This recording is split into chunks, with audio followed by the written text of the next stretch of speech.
Par la suite, je continuerai les interventions en direct le lundi soir à 21h pour continuer les cours de philosophie que j'avais interrompus en décembre. Ensuite, nous reprendrons aussi des sujets d'apologétique.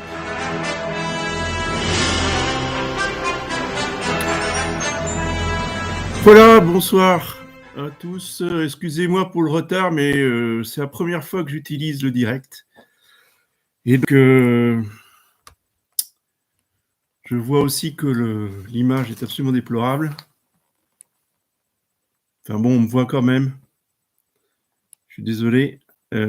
C'est une première fois.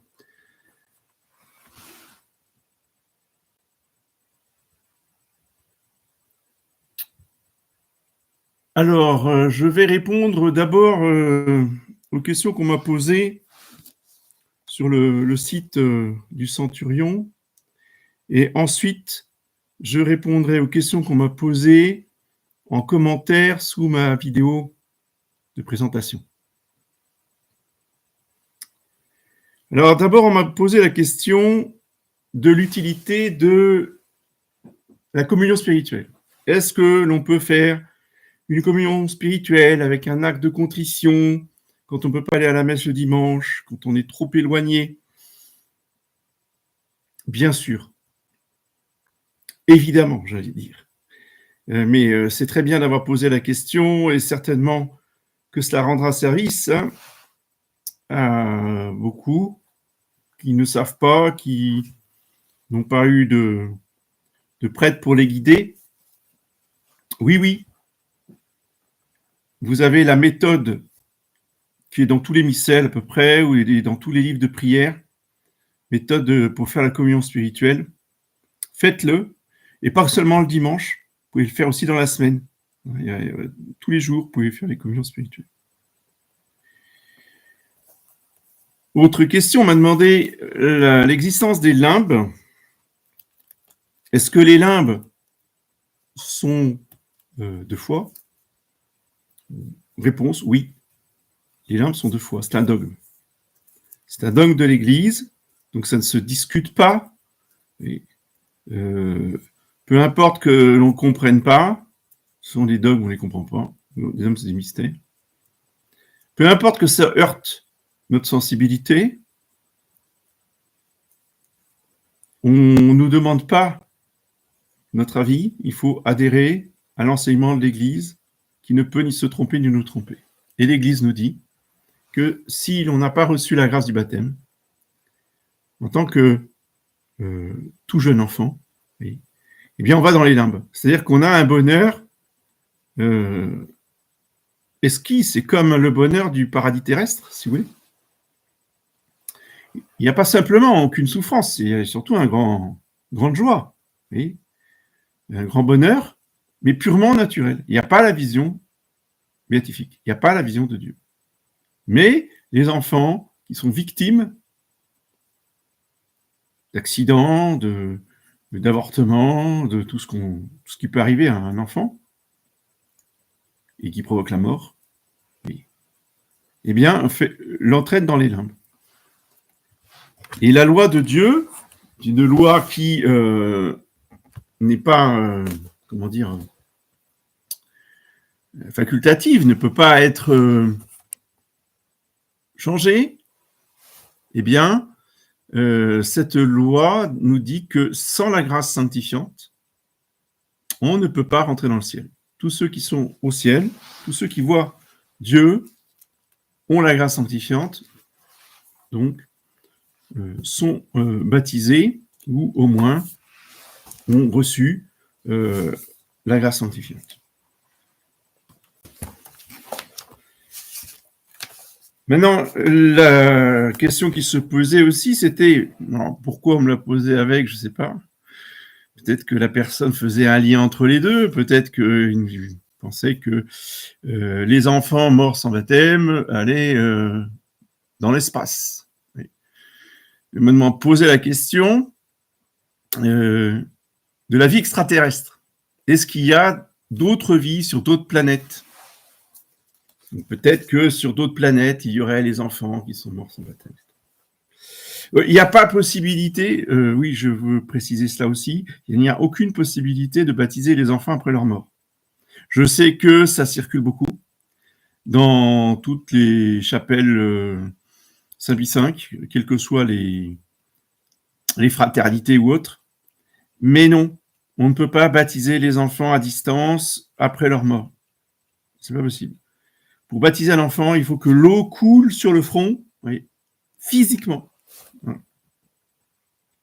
Quant à la vie extraterrestre, si vous voulez, les seuls êtres vivants extraterrestres, donc en dehors de l'ordre terrestre ou de l'ordre céleste ou de l'ordre cosmique, dans le sens, oui, du système solaire, si vous voulez, les seuls êtres vivants sont les anges, les bons et les mauvais. En dehors de ça, il n'y a aucune vie extraterrestre. Pourquoi ? Parce que Jésus-Christ est mort pour nous les hommes. On le dit dans le credo, pour nous les hommes. Il est venu sur Terre. Parce que la Terre est le centre de l'univers, puisque sur la Terre, il y a les hommes, et que les hommes sont le chef-d'œuvre et le sommet de toute la création. Dieu a créé les hommes pour s'en faire des compagnons et des adorateurs pour toute l'éternité. On dit, mais il aurait pu créer deux hommes ou des êtres vivants. Non.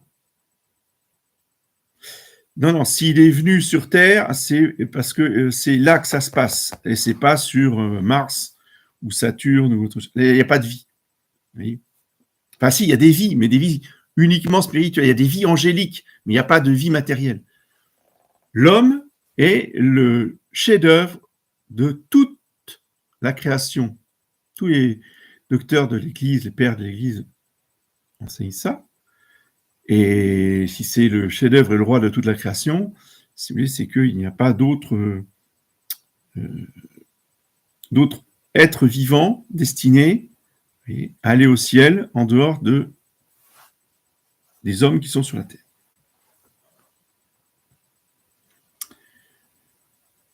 On m'a demandé aussi comment faire une confession générale. Bon, alors, confession générale doit se faire évidemment avant le baptême ou bien, si il y a longtemps qu'on n'a pas pratiqué, effectivement, il est bon de faire une confession générale. Alors, comment faire la confession générale ? Pour faire une confession générale, on prend des repères, si vous voulez. Alors, ça peut être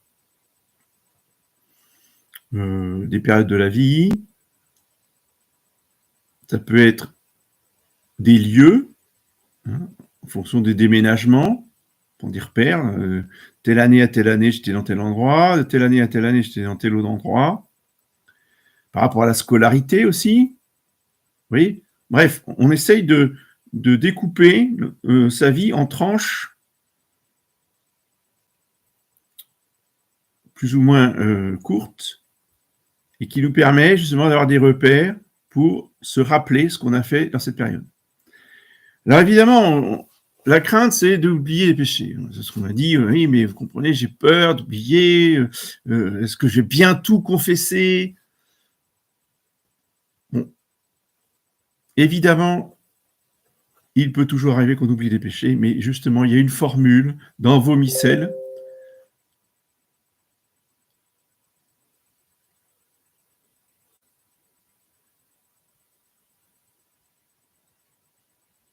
Ah, on me dit qu'il y a un problème. Est-ce que vous voyez bien ? Est-ce que vous entendez bien ?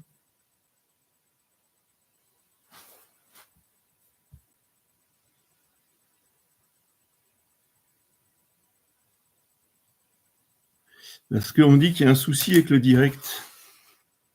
Tout est parfait ? Bon. Bon, alors merci beaucoup de me le dire. Voilà, c'est bon, ça suffit.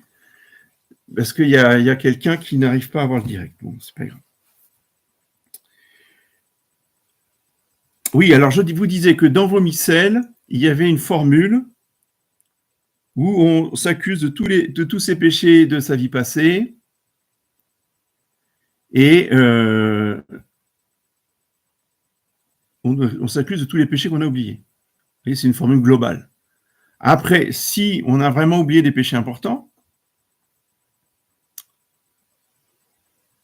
eh bien, on les confesse à la confession suivante, voilà, tout simplement. Mais ils sont pardonnés.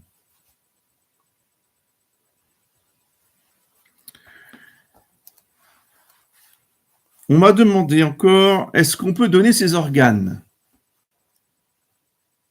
Grave question. Et effectivement, la personne dans le commentaire souligne un fait important qui est assez récent. La loi a changé à ce niveau-là. Autrefois, il fallait faire une démarche pour être donneur d'organes. Il fallait se signaler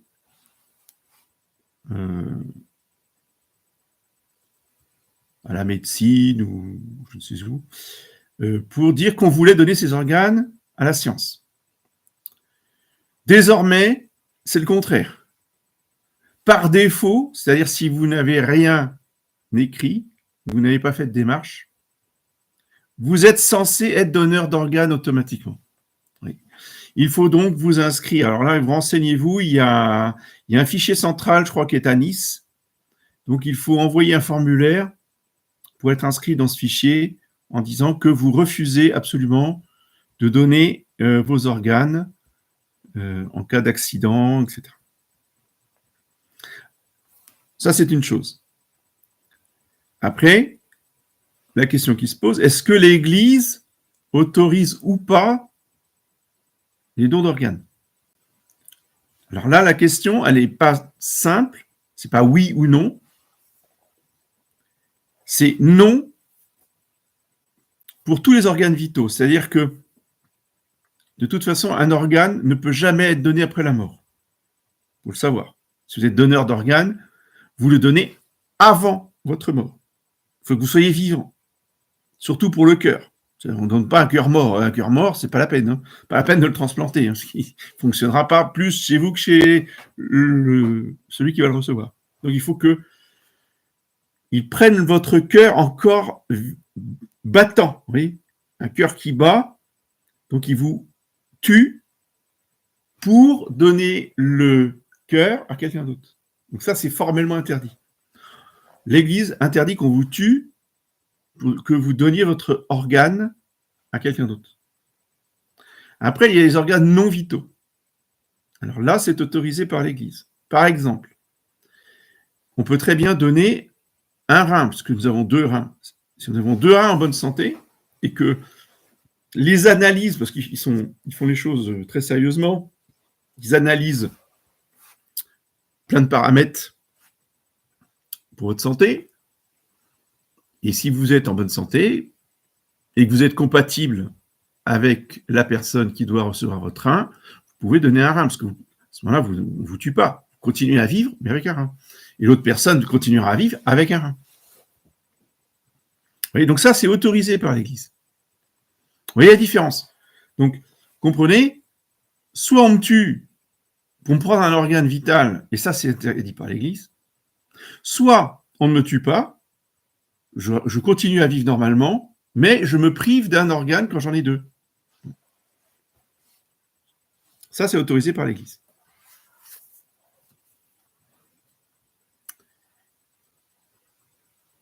Question de la validité du baptême conciliaire. Alors là, effectivement, la question se pose et la réponse varie suivant le prêtre ou l'évêque à qui vous allez vous adresser. C'est le problème, c'est que depuis Vatican II, on n'a plus de pape. Donc, on n'a pas d'autorité suprême et infaillible pour régler le problème de façon définitive. Donc, chacun y va de son raisonnement prudentiel. Alors, c'est à vous, là encore, de faire jouer votre don de conseil.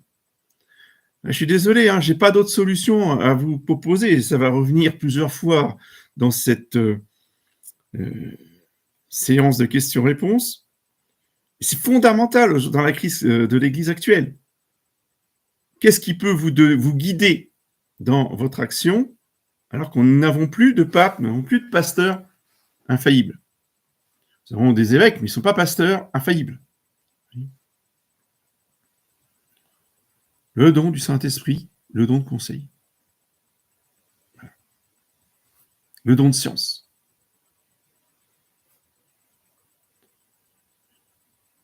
À partir du moment où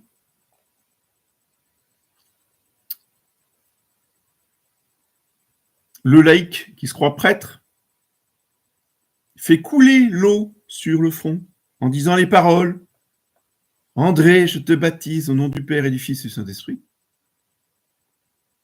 c'est en soi valide. Mais attention. Donc, certains vont vous dire, bon, il n'y a pas de problème.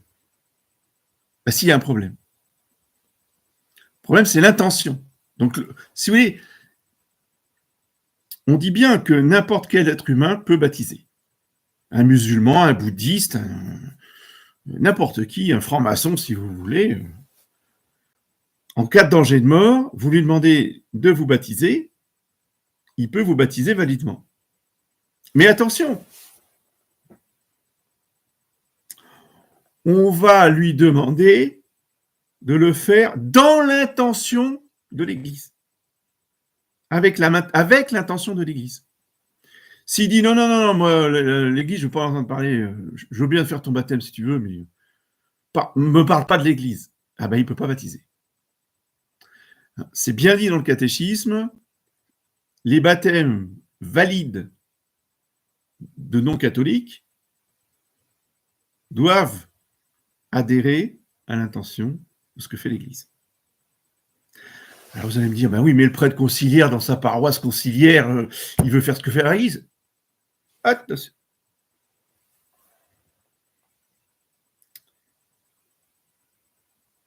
Lui, le prêtre conciliaire, il ne se contente pas de verser l'eau sur le front, comme le ferait un musulman. Oui, parce qu'un musulman, je prends un musulman, un bouddhiste ou un hindou, n'importe quoi, lui, on lui demande juste de verser de l'eau et de dire les paroles. C'est suffisant pour être baptisé. Sauf que le prêtre, entre guillemets, conciliaire, lui, il ne va pas se contenter de verser de l'eau avec des paroles. Le prêtre conciliaire, il va utiliser un rite. Et je vous rappelle l'argument principal pour la validité des sacrements, rappelé par Léon XIII dans son encyclique sur l'invalidité des ordinations anglicanes, Apostolice Curae, très, très, très, très important, que la fraternité Saint-Pédis n'a jamais compris ni enseigné. L'intention du ministre, c'est pas son intention personnelle, c'est pas ce qu'il a dans la tête. On s'en fiche de ce qu'il a dans la tête. L'Église ne peut pas juger de ce qu'il a dans la tête. C'est une loi fondamentale du droit canon, du fort interne, c'est de ce qu'il y a dans la tête des gens, dans la tête des prêtres, dans la tête des évêques. L'Église ne juge pas. Dieu seul peut juger ce qu'il y a dans le cœur et les cerveaux des ministres des sacrements. Comment fait l'Église pour pouvoir juger de l'intention du ministre dans un sacrement? Eh bien, elle regarde le rite qu'il utilise. Si le ministre utilise un rite catholique, le rite de l'Église catholique, donc il veut faire ce que l'Église veut faire. Donc c'est valide. Donc, un prêtre qui n'est pas prêtre, qui est simple laïque, ordination invalide, qui utilise le rite Saint Pie V du baptême, le rite catholique donc, baptise validement. Un vrai prêtre ordonné avant les changements, un très vieux prêtre aujourd'hui, vraiment 90 ans voire plus, admettons, vrai prêtre, qui utilise le rite nouveau de Paul VI, baptise pas validement. Pourquoi ? Parce que l'intention du rite n'est pas d'effacer le péché originel. Le rite conciliaire, il y a une déclaration même dans les papiers officiels de déclaration d'intention signée par les parents quand ils demandent le baptême pour leur enfant. J'ai les formulaires chez moi, je pourrais vous les communiquer si ça vous intéresse. Les parents déclarent qu'ils veulent que leur enfant soit accueilli dans la communauté chrétienne. Le baptême conciliaire, c'est un accueil de l'enfant ou de l'adulte, si c'est un adulte. Nous t'accueillons dans la communauté chrétienne. Donc ça, c'est pas catholique. Ça, c'est pas l'intention de l'Église. Et nous avons en plus l'enseignement des encycliques de ces faux papes, en particulier Jean-Paul II, mais aussi Vatican II, des Verbum. Non, pas des Verbum, ça c'est pour l'écriture sainte.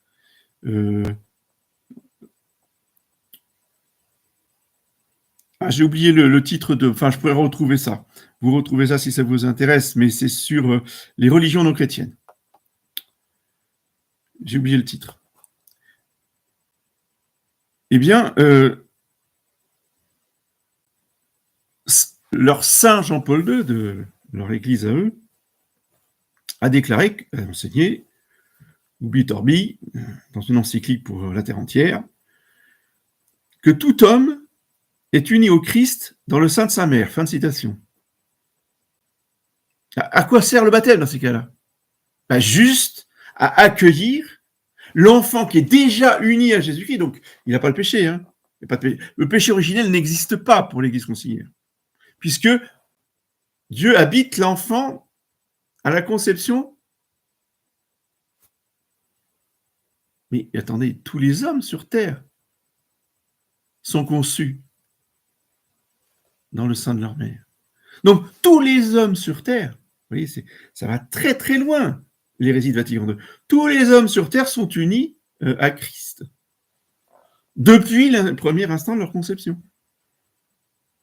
D'où les réunions d'Assises où on prie tous le même Dieu, parce qu'on est tous unis à Dieu depuis la conception. Donc, on efface totalement, vous voyez, l'intérêt du baptême, l'efficacité du baptême. Donc, dans ce contexte-là, entre le rite qui ne dit plus rien, où il n'y a plus d'exorcisme et où il n'y a plus l'effacement de la tâche du péché originel, l'enseignement officiel des faux papes de leur fausse église, quand on utilise ce rite-là, c'est pas valide. Seulement, ça, c'est mon analyse. Enfin, pas que la mienne. C'est aussi l'analyse de Monseigneur Sandborn, Monseigneur Selway, et puis de certainement beaucoup d'autres. Mais tout le monde n'est pas d'accord. Et ce sont des réflexions logiques, cohérentes, en ce qui me concerne, mais je ne peux pas vous l'imposer. Je ne peux pas vous obliger à croire ce que je vous ai dit. Je vous propose ma réflexion. Après, à vous, bien, de vous faire votre propre idée avec l'aide du Saint-Esprit et de ses dons. Autre question très importante qu'on m'a posée, et fondamentale même. Toujours, alors, la plupart de ces questions-là qui se sont posées, apparemment, après, moi, je connais pas les personnes, hein, surtout les pseudos, mais je pense que c'est des gens qui sont jeunes convertis ou en voie de conversion. Donc, c'est vraiment les questions de base hein, qu'on se pose là. Et on me demande, est-ce qu'on peut lire la Bible? Et ça, on me l'a posé même en dehors des commentaires de YouTube. Là. Régulièrement, on pose la question. Hein. J'ai des personnes qui viennent me voir. Monsieur l'abbé, est-ce qu'on peut lire la Bible? Non, on ne lit pas la Bible. Clair et net. Surtout pas l'Ancien Testament. Vous n'ouvrez pas l'Ancien Testament. C'est incompréhensible pour un laïc. Vous lisez le Nouveau Testament et encore d'abord les évangiles. Ça, les évangiles sont accessibles tout de suite. Alors, vous ouvrez les évangiles et vous lisez les évangiles, mais pas l'Ancien Testament. Les épîtres, plus tard, parce que là aussi, les épîtres, c'est compliqué pour beaucoup. Ça demande énormément d'explications. Mais déjà, avec les 4 évangiles, vous avez de quoi faire. Et les actes des apôtres, c'est très bien aussi. Les actes des apôtres, c'est l'histoire des apôtres, la vie des apôtres, la vie de Saint Paul, la conversion de Saint Paul. Ça, c'est très, très intéressant. Donc, 4 évangiles, actes des apôtres. Pour le reste, vous achetez au plus vite, et ça, vous pouvez le lire tout de suite, vous achetez au plus vite la Bible d'une grand-mère. La Bible complète, 39 €. C'est un gros livre. Et vous avez absolument toute la Bible, mais expliquée aux petits-enfants. Et là, c'est intéressant. Parce que la comtesse de Ségur, eh bien, elle explique, oui, de façon très simple, très accessible à des enfants. Donc, c'est compréhensible par tout le monde, surtout par des adultes, évidemment. Et là, c'est intéressant. Et on apprend beaucoup de choses de l'histoire sainte, oui, qui devient un véritable enseignement.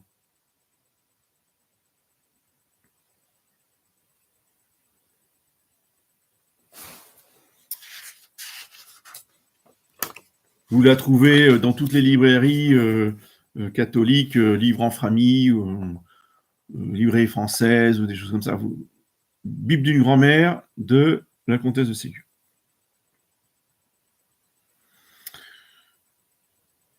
Quelqu'un d'autre m'a demandé est-ce qu'on peut dire à l'exorcisme parce que j'ai entendu dire que c'était très dangereux, qu'il fallait surtout pas dire l'exorcisme.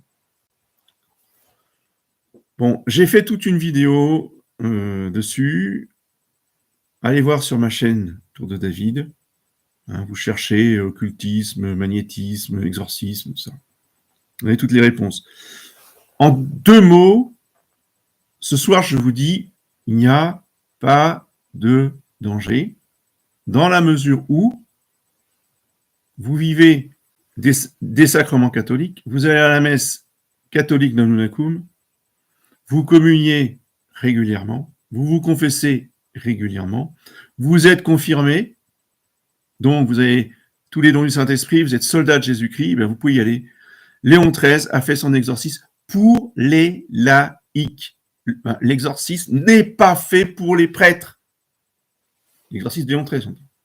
Nous, les prêtres, nous avons un autre exorcisme qui est dans le rituel pour les prêtres. Oui. Donc ça, c'est différent. Et là, vous n'avez pas le droit de le dire, jamais. Quand Léon XIII a écrit son exorcisme, c'était pour les laïcs. Et il a exigé tout de suite, dès les premières éditions, qu'on traduise son exorcisme dans toutes les langues vernaculaires. Donc ça a été traduit en espagnol, en français, en anglais, dans toutes les langues. Pour que les laïcs puissent le réciter dans leur propre langue. Alors qu'on ne vienne pas me dire que c'est réservé uniquement aux prêtres. Non, c'est totalement faux. Après, eh bien, il y a des règles, il y a des lois du combat. Effectivement, il faut faire attention à certaines choses. Bon, et ça, vous irez voir dans ma vidéo.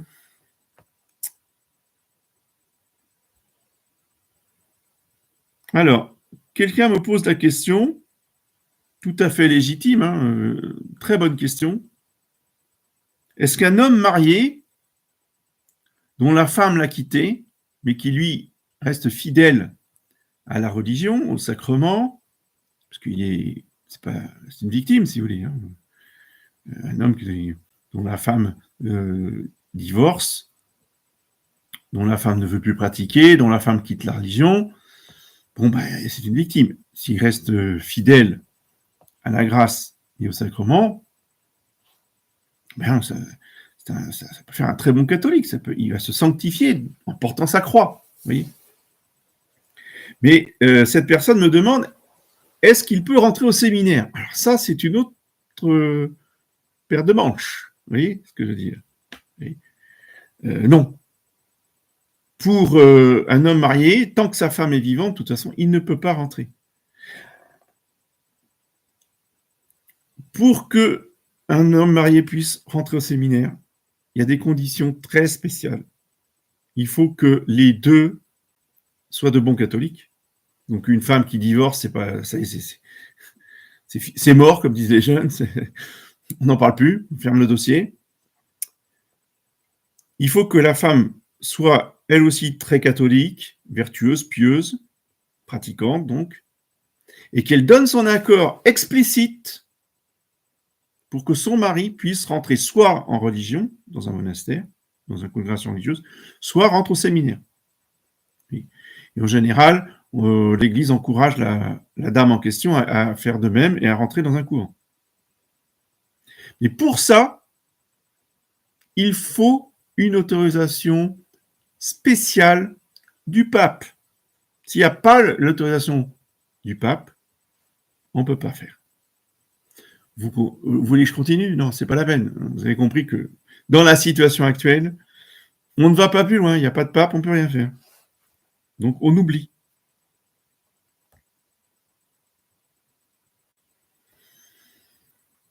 Alors, on m'a appris une chose aussi dans les commentaires, c'est qu'aujourd'hui, alors, je savais qu'ils ont supprimé les concessions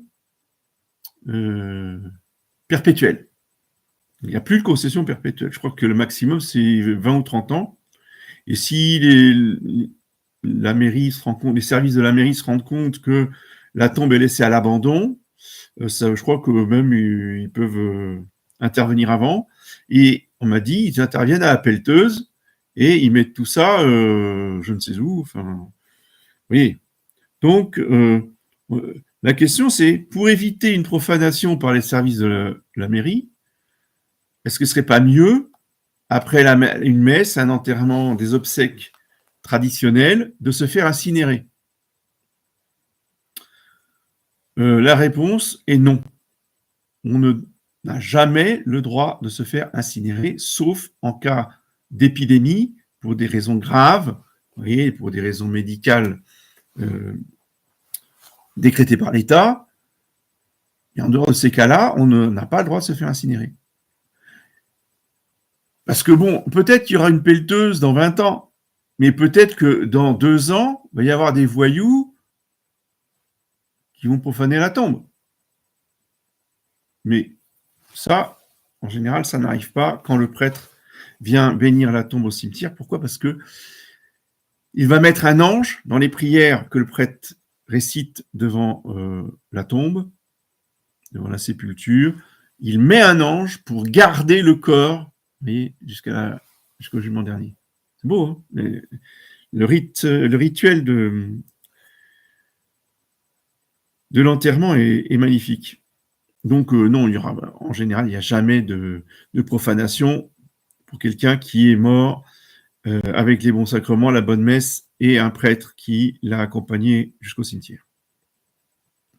Mais de toute façon, même si cela était, après il peut y avoir une catastrophe naturelle, il peut y avoir un tremblement de terre, il peut y avoir tout un tas d'événements qu'on ne maîtrise absolument pas. Et à ce moment-là, si vous voulez, on ne ferait jamais rien, on serait tous incinérés au cas où il arriverait quelque chose. Ce qui arrive après l'enterrement n'a aucune conséquence sur l'âme du défunt. Ce n'est pas de sa responsabilité, évidemment.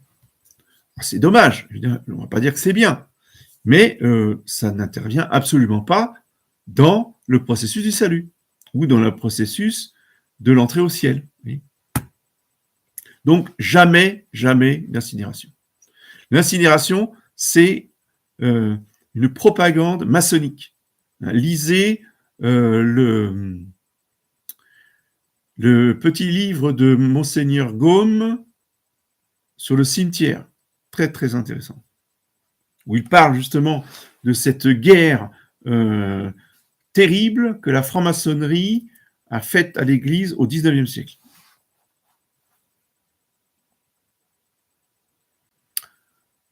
On me demande de parler de la Semaine Sainte de Pie XII. Alors, je sais que ça provoque des polémiques un peu partout, cette question-là. Donc, j'ai renvoyé à la conférence de Monsieur l'abbé du Tertre, qui vous présente de manière Vraiment excellente, le livre de l'abbé Sekada, la messe de Paul VI en question. Vous avez plusieurs chapitres, disons, sur cette question de la nouvelle semaine sainte de Pie XII. Je ne peux pas dire mieux. Je ne vais pas refaire la conférence ce soir. Allez lire le livre de l'abbé Sekada. Allez visionner la vidéo de la conférence de monsieur l'abbé Dutertre.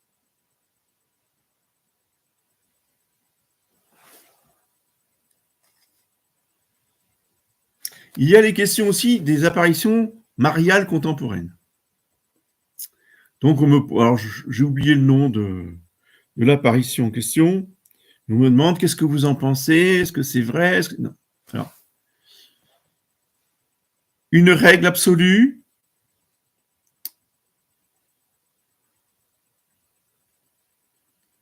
pour que nous puissions croire dans une apparition, il faut que l'évêque approuve et ensuite, éventuellement, déjà c'est bon, si l'évêque, c'est le premier critère de véracité, l'évêque du diocèse, et ensuite, si le pape approuve, voilà, là on est en toute sécurité. Par contre, évidemment, comme aujourd'hui, depuis 58, il n'y a plus de pape, on oublie toutes les apparitions, même celles qui ont bien commencé avant. Oui. Après 58, de toute façon, le démon met son grain de sel. Donc après 58, c'est tout à la poubelle. On ne veut rien savoir. La démission de Benoît XVI. Benoît XVI, bon, Ratzinger, pas plus pape que les autres, tout aussi hérétique que les autres. Et on me demande qu'est-ce que vous pensez de la transition de Benoît XVI à François. Le fait qu'il ait démissionné avant de mourir, qu'il y a eu un pape en exercice et puis un pape un pape démissionnaire, quoi. Bon, moi, j'en pense rien. C'est pas mon église. Donc, ils font ce qu'ils veulent. C'est pas mon problème. Voilà. On va pas se casser la tête et se poser 3000 questions pour une église qui ne nous concerne pas. Et après, il y aura peut-être un pape qui, quand on aura un vrai pape, il nous expliquera peut-être des choses que j'écouterai avec le plus grand respect. Mais moi, j'ai aucun avis là-dessus. Voilà, c'est ça que je veux dire. Peut-on se sauver en dehors de la messe Saint-Pie V? Ah, grave question. En soi, non, puisqu'il faut les 7 sacrements pour se sauver. On ne peut se sauver que par le moyen des sacrements. Mais vous savez très bien que Dieu peut sauver des âmes partout. C'est très dur, il y en a très très peu, mais il y en a. Quelles sont-elles? On n'en sait rien. C'est pas notre problème. Nous ne sommes pas Dieu. Dieu seul sait qui il sauve, ici ou là. Nous devons enseigner ce que dit l'Église. En dehors de l'Église, point de salut. En dehors de la messe Saint-Pie V, pas de salut. En dehors, parce que, tout simplement, en dehors de la croix de Jésus-Christ, en dehors du sacrifice non sanglant de Jésus-Christ renouvelé sur l'autel, il n'y a pas de salut. Point. C'est tout. Après, si Dieu veut sauver des âmes qui n'ont jamais assisté à l'ancienne messe, c'est lui qui sait. C'est son problème. C'est lui le sauveur. Nous, on doit enseigner la voie normale, la voie classique pour le salut. C'est tout. On peut, oui, sanctifier le dimanche quand on est malade ou quand on habite trop loin d'un centre de messe, qu'on ne peut pas y aller tous les dimanches. Eh bien, on peut tout à fait prendre son missel et suivre sa messe sur YouTube, n'importe quelle messe Saint-Pie V, d'ailleurs, on s'en fiche parce que peu importe qu'elle soit Unacum ou pas Unacum, moi, je vous conseille quand même d'aller sur le site, sur la chaîne YouTube Most Holy Trinity, hein, parce que vous avez une très belle liturgie avec les séminaristes américains là, de Monsieur Sandborn. Vous aurez une belle messe, vous aurez des beaux chants. Après, vous aurez un sermon en anglais. Pour ceux qui comprennent l'anglais, vous en profiterez, vous aurez de beaux sermons. Et de toute façon, si vous ne comprenez pas l'anglais, vous avez d'autres sermons en français sur YouTube. Vous pouvez tout à fait écouter à ce moment-là, parce que ce n'est pas une assistance à la messe. C'est lire sa messe avec un support vidéo qui va vous aider. Mais ce n'est pas du tout une assistance à la messe. Bon.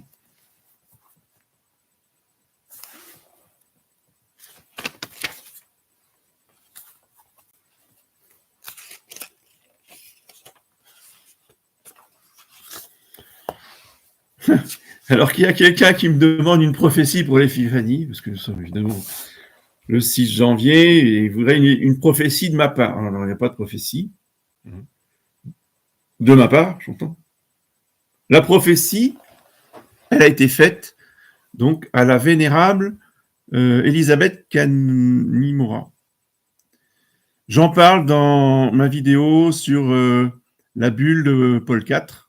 Oui, donc, allez vous référer à ma conférence sur la bulle de Paul IV. À la fin, j'explique la solution que Jésus-Christ a apportée à cette vénérable italienne, Sainte Mère de Famille, à qui il a expliqué comment il allait résoudre la crise que nous vivons. Voilà.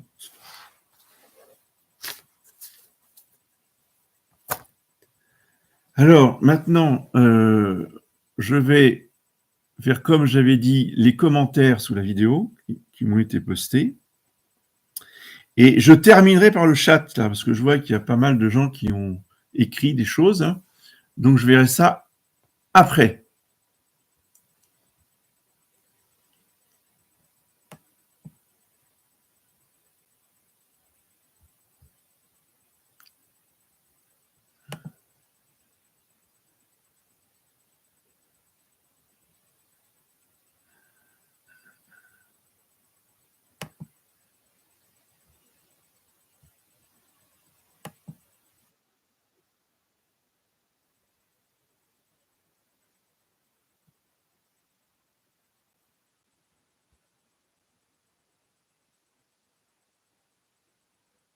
Sauf que je ne retrouve pas le commentaire.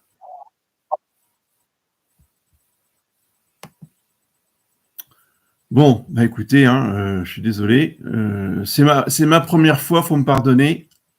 J'aurais dû les noter, mais ils n'étaient pas publiés tout de suite et je les ai découverts à la dernière minute. Donc, c'est pour ça que je suis un peu pris de court. Alors, je vais m'intéresser au chat.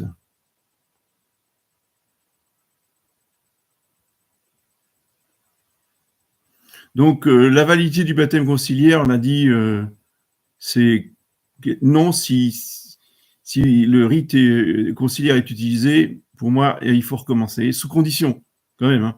Quand on recommence, on n'a pas l'autorité de l'Église qui a tranché la chose, donc on ne peut pas faire ça de manière absolue, on fait toujours sous condition. C'est-à-dire qu'au moment du baptême, on dit « si tu n'es pas baptisé, je te baptise au nom du Père et du Fils et du Saint-Esprit ». Le baptême sous condition.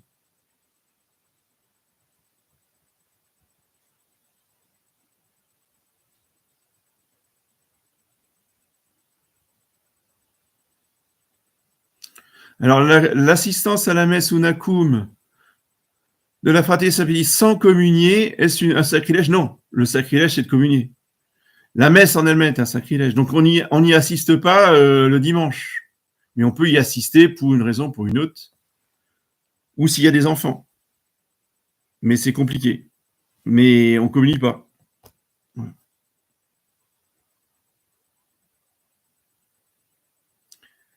Alors, pour le baptême, comment savoir si on a été baptisé il y a longtemps? Il suffit de vous renseigner dans votre famille. Forcément, il y a des témoins qui doivent savoir dans quelle paroisse vous avez été baptisé. Et après, vous écrivez à la paroisse ou au diocèse de cette paroisse. Si cette paroisse, il n'y a plus personne, parce que maintenant, de toute façon, c'est des secteurs, donc le plus sûr, c'est d'écrire à l'évêché de la paroisse où vous avez été baptisé pour leur demander un acte de baptême. Voilà.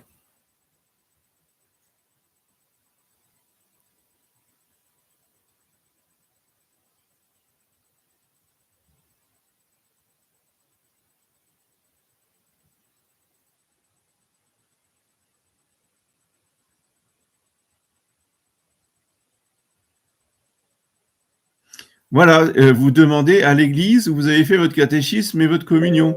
Normalement, dans cette paroisse-là, ils doivent savoir et ils vont vous dire.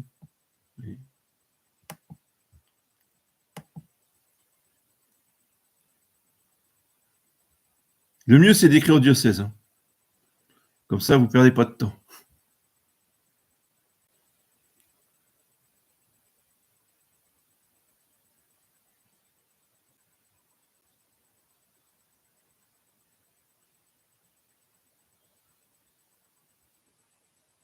Oui, bah, on est tous vagus. Oui, je ne suis pas rattaché à un évêque, c'est vrai. Mais de toute façon, personne n'est rattaché à un évêque. C'est pas parce que on ait des relations avec un évêque qu'on est rattaché à un évêque. Il n'y a plus d'évêque pasteur. Il n'y a plus d'évêque. Il n'y a plus d'ordinaire de lieu. Il n'y a plus d'évêque pour incardiner qui que ce soit. Les prêtres qui vous disent ah mais moi je suis avec monseigneur un tel. Oui d'accord, c'est bien gentil, tu es avec monseigneur un tel, mais tu n'es pas incardiné dans le diocèse de monseigneur un tel. Donc de toute façon, on est tous vagus. L'évêque en premier. On a les évêques vagus. Comment voulez-vous qu'ils ne fassent pas des prêtres vagus? Oui. Ne pas être vagus, ça voulait dire quoi? Ça voulait dire qu'on était incardiné dans un diocèse. Il n'y a plus de diocèse. Alors, il faut arrêter, vous voyez, de se prendre la tête avec des problèmes qui n'existent pas. Bon. Tous les prêtres sont vagus. Mais on a des relations entre nous, on s'entraide, et voilà, on se voit, on se parle, on se téléphone, c'est ça qui compte.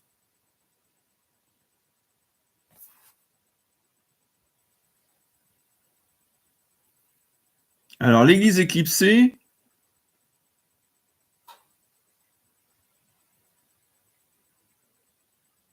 oui, ben voilà, non, vous demandez effectivement, est-ce que c'est toujours valable, cette affaire de Vagus, dans l'église éclipsée? Ben évidemment non, hein, puisqu'il n'y a pas de diocèse dans l'église éclipsée, donc les histoires de Vagus. Alors après, si vous voulez, moi je fais une distinction, mais c'est d'ordre d'attitude personnelle. Vous voyez, un Vagus, un vrai Vagus, dans notre situation à nous aujourd'hui, là, c'est un prêtre qui va partout, qui a d'attache nulle part, ou qui a peut-être une attache, mais il n'est jamais là, il est toujours en vadrouille. Plutôt que Vagus, je préfère, Vagus qui est un terme canonique, qui veut dire non incardiné, je préfère le terme en vadrouille. Oui. Les prêtres ne sont jamais chez eux, jamais au même endroit. Oui. Ça, c'est des vrais problèmes. Ça, c'est pas du tout catholique. Vous voyez. Un prêtre, même s'il n'est pas incardiné, il doit rester dans sa chapelle. C'est fondamental. C'est la loi, si vous voulez, de résidence. Dans le droit canon, c'était très, très, très strict. Le curé ne pouvait pas quitter sa paroisse. L'évêque ne pouvait pas quitter son évêché. Alors évidemment, il pouvait toujours aller il y avait des motifs de faire des voyages de temps en temps pour une raison ou pour une autre. Mais il n'avait pas le droit de s'absenter plus de tant de jours. Oui. Il devait revenir et ça ne devait pas être trop fréquent. Donc, pas le terme de vagus, mais le terme de il faut effectivement fuir les prêtres qui sont toujours en vadrouille.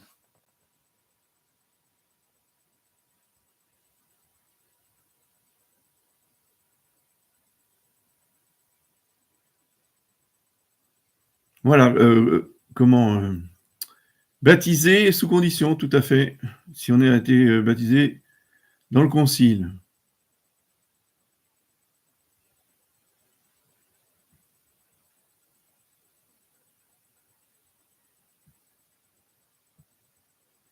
Oui, alors je ne vais pas reprendre toutes mes... J'ai tout dit hein, sur la chaîne de Centurion romain, Monseigneur Vigano, la prophétie de la vénérable Élisabeth, etc., etc. Donc vous allez écouter les vidéos. Je ne vais pas tout recommencer ce soir. Hein.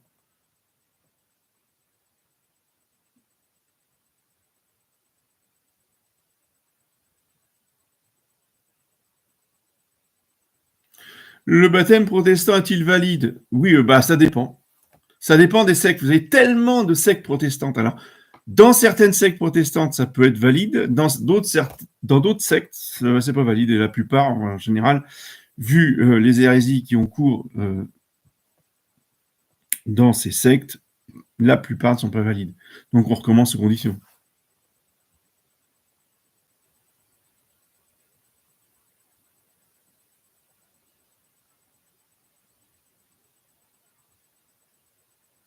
Bon, les histoires de vie de Jésus-Christ, d'Anne-Catherine Emmerich,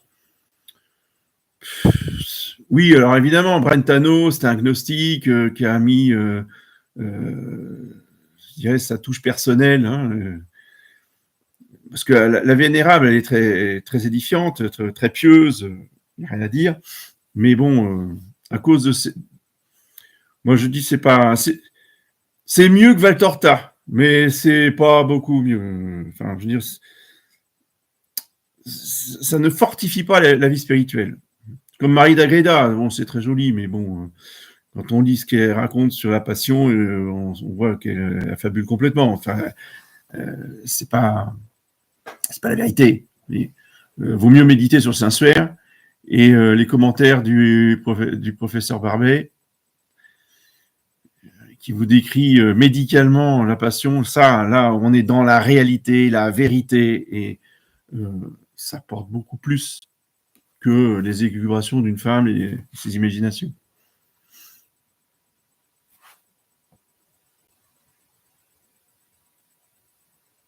Ah oui, on n'a pas d'autorité parce qu'on n'a pas de juridiction, parce qu'il n'y a pas de pape.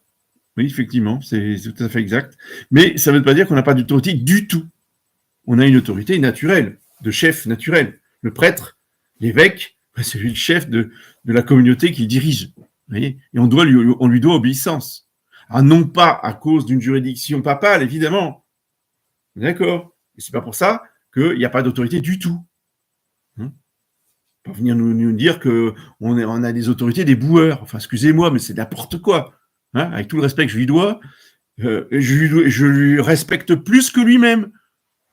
Un évêque qui me dit qu'il n'a pas d'autorité, qu'il a l'autorité d'un éboueur, excusez-moi, il ne se respecte pas. Il ne respecte pas son épiscopat. Nous sommes prêtres de Jésus-Christ, donc ministres de Jésus-Christ, et en cela, on doit être respecté et obéi, même si on n'a pas d'autorité. Oui. De même qu'un père de famille, je suis désolé, il a une autorité qui vient de Dieu. Le prêtre a une autorité qui vient de Dieu. Elle ne vient pas de l'Église. Elle ne vient plus de l'Église, d'accord, mais elle vient de Dieu, comme le père de famille. Je ne sais pas où ils vont chercher leurs histoires, eux, avec les autorités des boueurs. Hein. Enfin, excusez-moi, mais là, on est dans le n'importe quoi.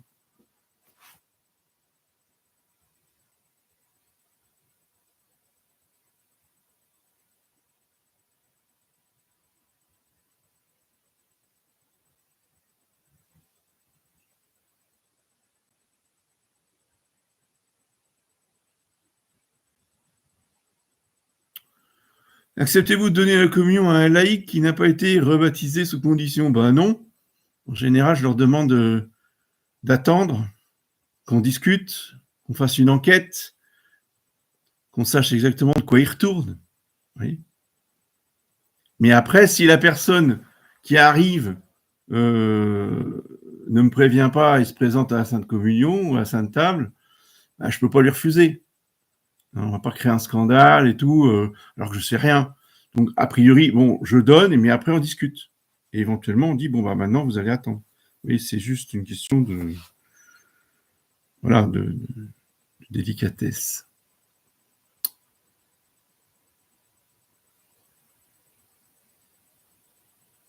Alors, doit-on essayer de prendre un jour de congé à l'épiphanie, comme le vendredi saint? Oui, c'est bien, si vous pouvez, hein.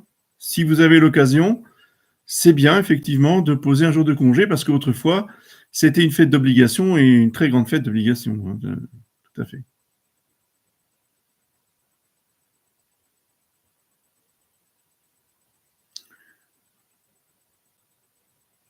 Bon, si vous n'avez pas d'autres questions, moi, ça va faire 1 heure qu'on parle, là. Je suis désolé d'avoir pas pu récupérer les... Je vais encore essayer, je vais voir si je peux récupérer les commentaires.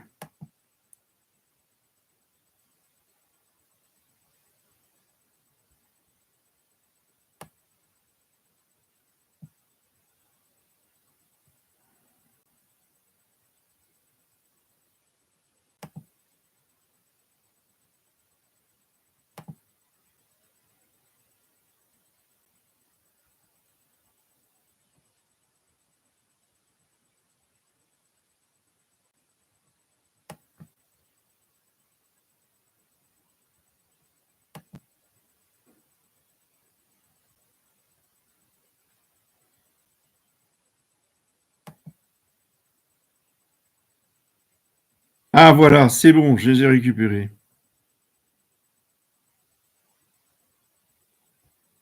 Alors, on me dit, pourquoi n'organisez-vous pas une initiative collective? Je suis conscient que vous êtes peu nombreux, mais il me semble qu'il existe tout de même un petit noyau d'abbés partageant la même ligne. Oui, ça c'est bien, c'est gentil, c'est naïf, mais la réalité, c'est pas ça. Ne serait-il pas possible de mettre en place une sorte de concile? Mais non, il faut que je vous explique. Ouais, je sais, on m'a déjà posé la question, là, mais ça serait tellement bien si on était tous ensemble, si on se réunissait tous ensemble.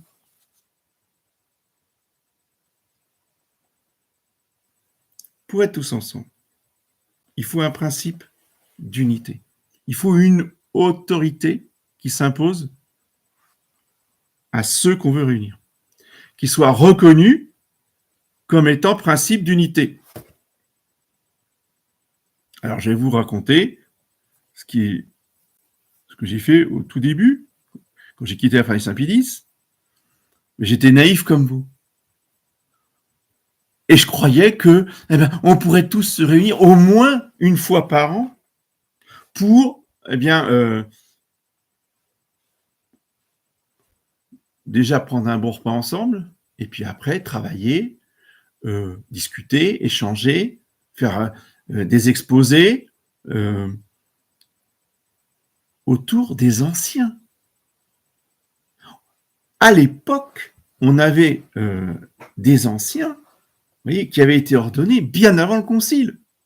Et il y en a un que j'appréciais énormément, c'était l'abbé Schonbrut, mais il n'était pas tout seul, hein. Il y avait l'abbé Schonbrut, il y avait l'abbé Ziegel, il y avait le père Affali, il y avait l'abbé Marchizet, il y avait un certain nombre de prêtres comme ça. Donc moi, j'avais été trouvé le plus respectable de tous, l'abbé Schonbrut, ancien professeur de séminaire, excusez-moi peu, du diocèse, que je dise pas de bêtises, de Namur, je crois, mais je me rappelle plus trop. Enfin, du sud de la Belgique, là, pas très loin de là où il avait son église, enfin, sa paroisse, parce qu'il a construit son église à côté de sa paroisse. Donc, je m'étais dit, mais attendez, ce prêtre-là a suffisamment de poids, il a l'âge, il avait 70 ans, il a l'expérience, il a la science, il a l'autorité.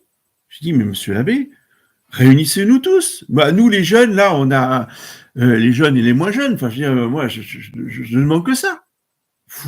Vous nous organisez 2 jours chez vous. En plus, il avait toutes les commodités pour recevoir du monde, parce qu'il y avait des bâtiments, il organisait des retraites régulièrement, donc il y avait tout ce qu'il fallait, et toutes les chambres qu'il fallait pour recevoir les prêtres. Je dis, mais réunissons-nous. Ah non, non, non, non, pas possible. Ah non, non, jamais je ferai ça, etc. Le père Affali, pareil. L'abbé Marchizet, pareil. Qu'est-ce que vous voulez faire? C'est pas nous maintenant qui allons faire quelque chose. Il fallait le faire dès le début. Il fallait que les anciens qui avaient été formés avant le concile, qui avaient résisté, qui étaient auréolés, si vous voulez, de tout la résistance du déluge, qui avait traversé le déluge de Vatican II et des réformes, c'était à ces prêtres-là d'organiser quelque chose. Ils l'ont pas fait, ils n'ont jamais voulu le faire. Maintenant, c'est trop tard. C'est pas moi qui vais dire je vais réunir tout le monde. On va dire mais au nom de quoi? Oui. Bon. Après, on va dire un évêque peut le faire. Oui, bon, mais le problème c'est qu'il va nous imposer sa thèse. Vous comprenez? Il y a ça aussi. C'est qu'ils peuvent pas. Si ils nous réunissaient sans qu'on nous parle sans arrêt de la thèse, on pourrait faire ce que vous dites. Mais le problème, c'est que c'est pas possible. Ils ne peuvent pas s'empêcher de nous casser les oreilles avec leur thèse. Ils ne peuvent pas prêcher une retraite sans faire une dernière méditation sur la thèse. Non, non, non. Tant qu'il n'y a pas un pape qui est le principe d'unité dans l'Église, eh bien, on n'y arrivera jamais. Alors, vous en faites votre deuil, vous voyez, vous mettez un mouchoir dessus et on parle d'autre chose. Je suis désolé. Hein. J'aurais aimé, j'ai tout fait pour, j'y suis pas arrivé. C'est comme ça.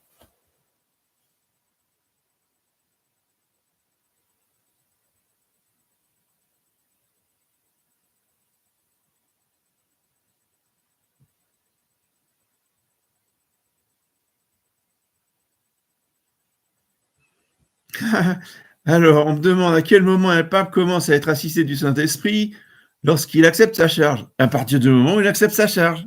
À partir du moment où il a dit oui, il est pape. D'accord?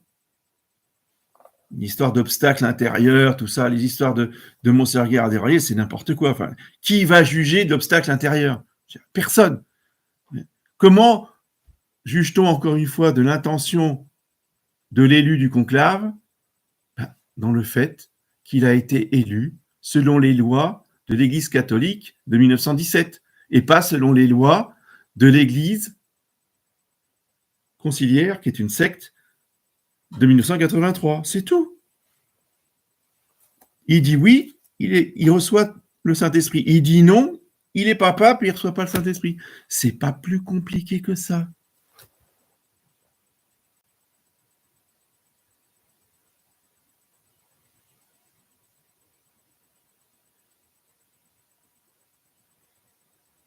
Je salue Romain.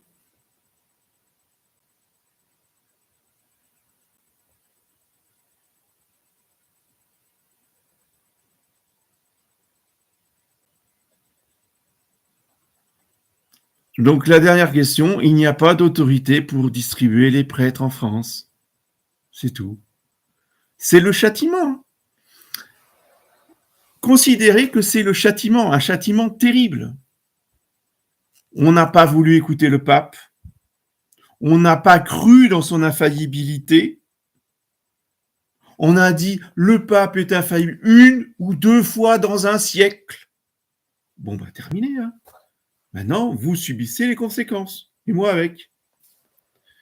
Il faut que nous retrouvions la foi catholique intégrale dans le pape et l'infaillibilité du pape et dans l'Église et l'infaillibilité de l'Église. Et ensuite, notre Seigneur pourra nous envoyer un pape. Mais il ne va pas nous envoyer un pape si on considère qu'il n'est pas infaillible en dehors des définitions du dogme. C'est même pas possible. Donc, le grand obstacle à ce que nous ayons un pape, c'est la Fratelli Sabilis.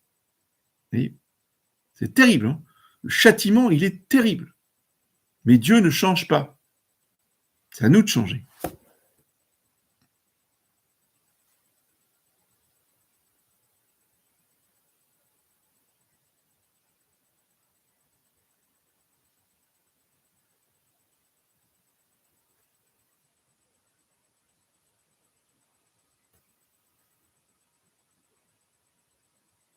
Alors, quel conseil donneriez-vous à quelqu'un qui a une conscience scrupuleuse et qui a seulement accès à la pharmacie service et qui ne connaît pas les prêtres personnellement? Eh bien, surtout si vous êtes scrupuleux, vous n'allez pas à la pharmacie Saint-Pédis. Vous êtes tenu de communier une fois par an. Vous êtes tenu de sanctifier le dimanche dans votre missel avec YouTube. Et de temps en temps, autant que vous pouvez, alors ça peut être une fois par mois, ça peut être 2 fois par mois, vous prenez le train, vous prenez l'avion, vous prenez la voiture, vous faites les kilomètres et vous allez assister à une vraie messe catholique. Mais si vous êtes scrupuleux, vous ne mettez pas les pieds à la Fatigue Saint-Pédis. Et si vous n'êtes pas scrupuleux, vous n'y mettez pas les pieds non plus. Oui. Seulement, bon, je vous dis, il y a des circonstances où on peut quand même y assister. Et si vous êtes scrupuleux, vous n'y assistez pas. Si ça vous torture l'esprit, pas à peine d'y aller. Oui. Ah, il y a 3 questions sur le groupe Saint-Antoine. Merci de me le dire. Parce que moi, j'ai effectivement... j'ai laissé tomber le groupe.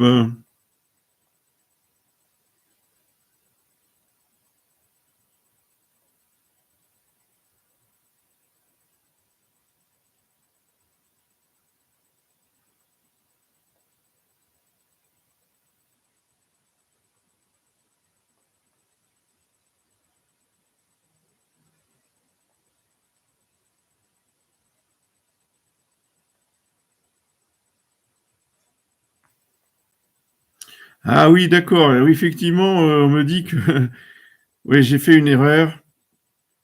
J'ai cliqué sur la mauvaise case non répertoriée. Bon, je ne ferai pas ça la prochaine fois. Pardonnez-moi. Je suis nouveau, c'est la première fois. Bon, alors vous me dites, non, il n'y a pas de questions hein, sur le groupe Saint-Antoine. Enfin, moi, je ne les ai pas en tout cas. Hein.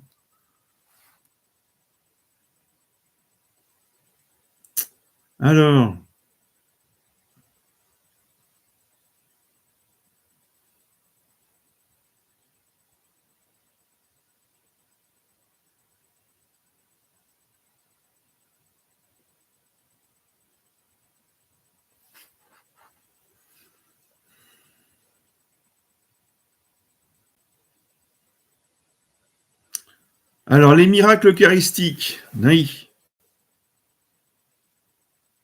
Bon, les miracles eucharistiques, c'est comme pour les apparitions mariales. Tout ce qu'il y a de après 58, on n'en tient pas compte. Hein.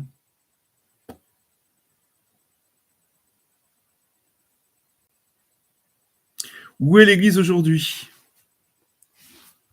Et par où découle la précédente question? Qu'en est-il de la validité des sacrements conciliaires? Bon, l'Église aujourd'hui, elle est éclipsée, c'est nous. C'est tous les prêtres évêques non unacum.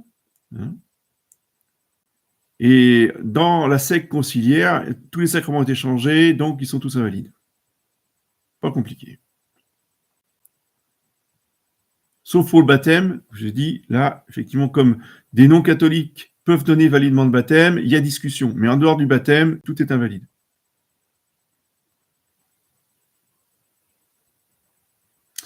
Et il y a la fameuse question donc sur la bulle de Paul IV.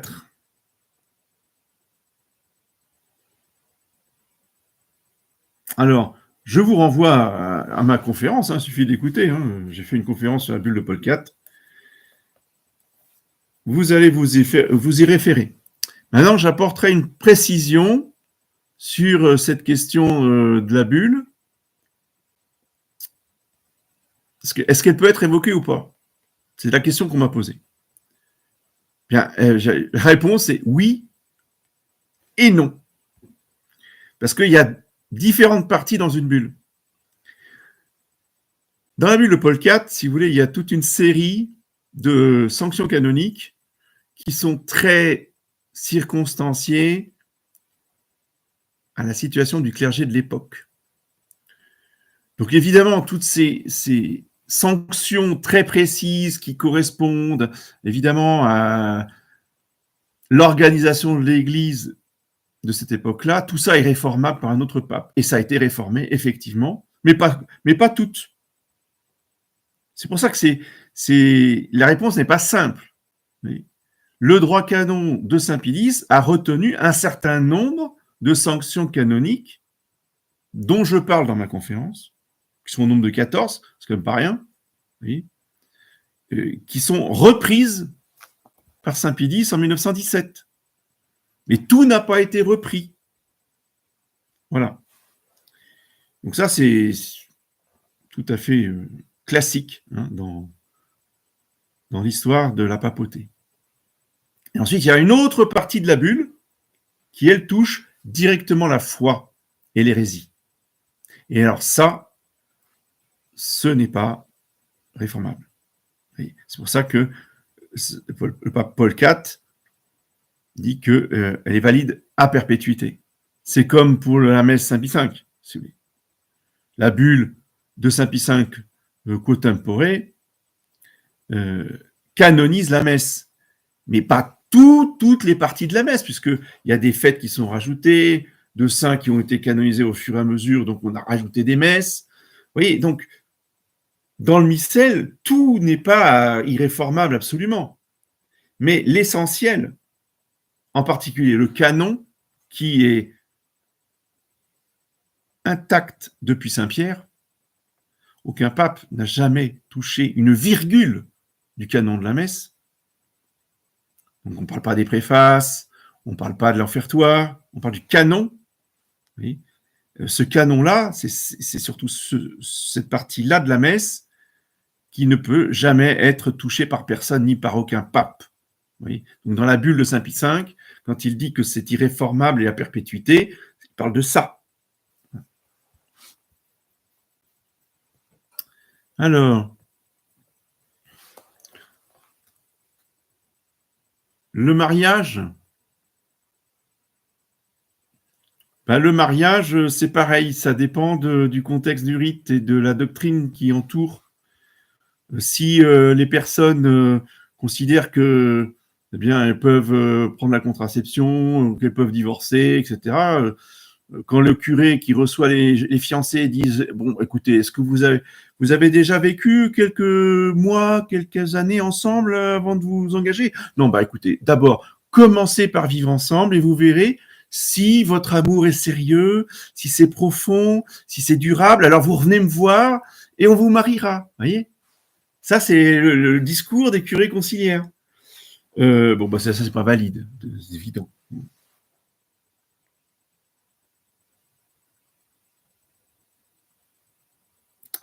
Voilà. Alors, je pense pas qu'il y ait d'autres questions. Je vous dis bonsoir. Et je referai une autre vidéo en direct lundi prochain pour continuer les cours que j'avais interrompus au mois de décembre. À bientôt.